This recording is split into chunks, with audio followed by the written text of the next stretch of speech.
ಲೋಕಸಭೆ ಚುನಾವಣೆ ಫಲಿತಾಂಶಕ್ಕೆ ಕ್ಷಣಗಣನೆ ಆರಂಭವಾಗಿದ್ದು ಎಕ್ಸಿಟ್ ಪೋಲ್ ಅಂಕಿಅಂಶಗಳ ಬಲಾಬಲ ಇನ್ನೇನು ಕೆಲವೇ ಗಂಟೆಗಳಲ್ಲಿ ಘೋಷಣೆಯಾಗಲಿದೆ. 7ನೇ ಹಂತದ ಮತದಾನ ಶನಿವಾರ 6 ಗಂಟೆಗೆ ಪೂರ್ಣಗೊಳ್ಳಲಿದ್ದು, ತದನಂತರವೇ ಎಕ್ಸಿಟ್ ಪೋಲ್ನಲ್ಲಿ ಅಂಕಿಅಂಶಗಳು ಹೊರಬೀಳಲಿವೆ. ಬಹುತೇಕ ಎಕ್ಸಿಟ್ ಪೋಲ್ಗಳು ನಿಖರವಾಗಿ ಹೇಳುತ್ತಿದ್ದರಿಂದ ಎಲ್ಲರ ಚಿತ್ತ ಎಕ್ಸಿಟ್ ಪೋಲ್ಗಳತ್ತ ಕಡೆಗೆ ನೆಟ್ಟಿದೆ. ಪ್ರಧಾನಮಂತ್ರಿ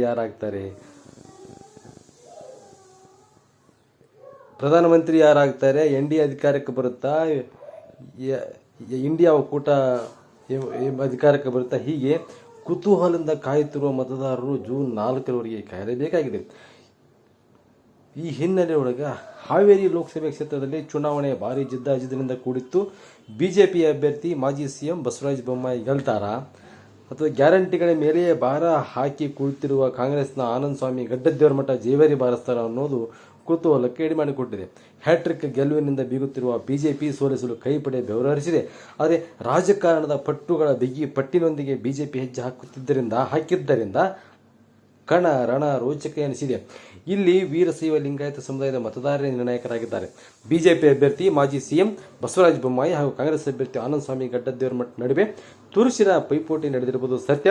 ಬಲಾಢ್ಯ ಬಿಜೆಪಿ ಅಭ್ಯರ್ಥಿ ಮುಂದೆ ಅನನುಭವಿ ಕಾಂಗ್ರೆಸ್ ಅಭ್ಯರ್ಥಿ ಯಾವ ಮ್ಯಾಜಿಕ್ ಮಾಡ್ತಾರೆ ಎಂಬುದು ಕಾದು ನೋಡುವ ಸರದಿ ಇದಾಗಿದೆ.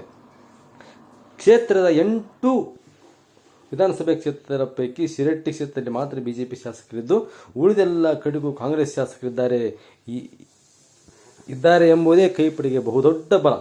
ಪಂಚ ಗ್ಯಾರಂಟಿಗಳೇ ಕಾಂಗ್ರೆಸ್ ಚುನಾವಣೆಯ ಜೀವಾಳವಾಗಿವೆ. ಮನೆ ಮನೆಗೆ ತೆರಳಿ ಗ್ಯಾರಂಟಿಗಳ ಕುರಿತು ಮನವರಿಕೆ ಮಾಡಿ ಮತದಾರನ ಮನ ಗೆಲ್ಲುವ ಪ್ರಯತ್ನ ಮಾಡಲಾಗಿದೆ. ರಾಜ್ಯದಲ್ಲಿ ಕಾಂಗ್ರೆಸ್ ಸರ್ಕಾರ ಆಡಳಿತದಲ್ಲಿದೆ ಎಂಬುದು ಕೈ ಅಭ್ಯರ್ಥಿಗೆ ಶಕ್ತಿಯ ಜೊತೆಗೆ ಗೆಲ್ಲುವ ಭರವಸೆ ಮೂಡಿದೆ. ಪ್ರಚಾರದ ಅಬ್ಬರಕ್ಕೆ ಹೋಲಿಸಿದರೆ ಬಿಜೆಪಿ ಕೊಂಚ ಮುಂದಿತ್ತು.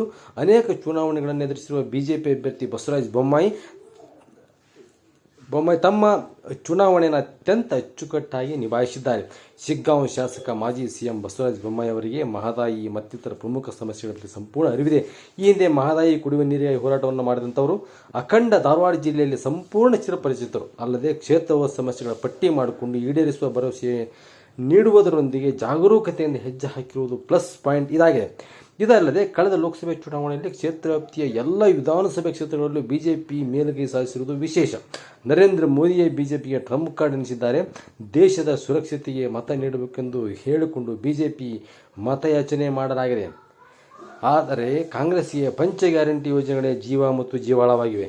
ಕೇಂದ್ರ ಸಚಿವ ಅಮಿತ್ ಶಾ, ಬಿಜೆಪಿ ರಾಷ್ಟ್ರೀಯ ಅಧ್ಯಕ್ಷ ಜಗತ್ ಪ್ರಕಾಶ್ ನಡ್ಡಾ, ಮಾಜಿ ಸಿಎಂ ಯಡಿಯೂರಪ್ಪ, ರಾಜ್ಯಾಧ್ಯಕ್ಷ ವಿಜಯೇಂದ್ರ, ಕಾಂಗ್ರೆಸ್ ನಾಯಕಿ ಪ್ರಿಯಾಂಕಾ ಗಾಂಧಿ, ಸಿಎಂ ಸಿದ್ದರಾಮಯ್ಯ, ಡಿಸಿಎಂ ಡಿಕೆ ಶಿವಕುಮಾರ್ ಸೇರಿ ಅನೇಕರು ಕ್ಷೇತ್ರದಲ್ಲಿ ಪ್ರಚಾರ ನಡೆಸಿರುವುದು ವಿಶೇಷ. ಒಟ್ಟಾರೆ ಹಾವೇರಿ ಕ್ಷೇತ್ರ ತೀರಾ ತುರುಸಿನ ಪೈಪೋಟಿ ನಡೆದಿದ್ದು, ಯಾರು ಗೆಲ್ತಾರೆ ಎಂಬುದು ಜೂನ್ 4ರವರೆಗೆ ಕಾಯಲೇಬೇಕಾಗಿದೆ.